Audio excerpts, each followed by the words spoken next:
Disciplinary first aid AID, appropriate, immediate and decisive.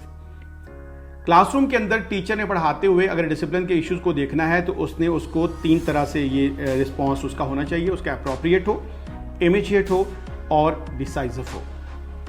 एक scenario आज हम डिस्कस करते हैं और वो उसका नाम है पेपर एयर पेन।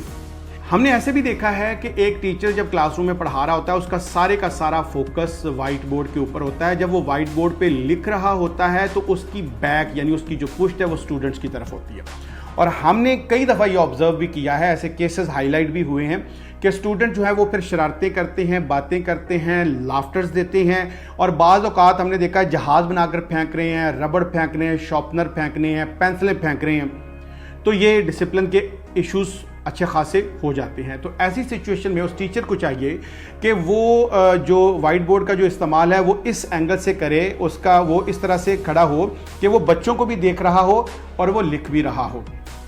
और फिर कोशिश ये करे कि अगर उसने चीज़ें वाइट बोर्ड पे ही समझानी है तो वो कुछ चीज़ें कागज़ के ऊपर या कुछ चीज़ें जो रिसोर्सेज के तौर पर अपने सामने ले जाए। कोशिश ये करनी चाहिए कि ज़्यादा से ज़्यादा जो आई कांटेक्ट है वो सामने स्टूडेंट्स के साथ हो, ताकि स्टूडेंट्स को ये मौका ही ना मिल सके कि वो कोई ऐसी हरकत कर सकें। तो इस सिनेरियो को हम कहते हैं पेपर एयर पेन।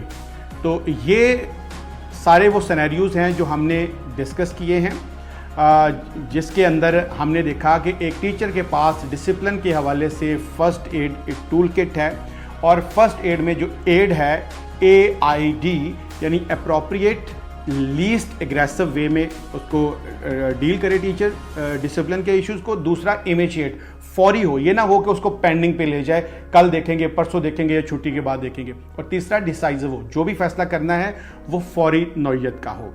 अपना बहुत सा ख्याल रखिएगा। मिलते हैं अगली वीडियो में, तब तक के लिए अल्लाह हाफिज़।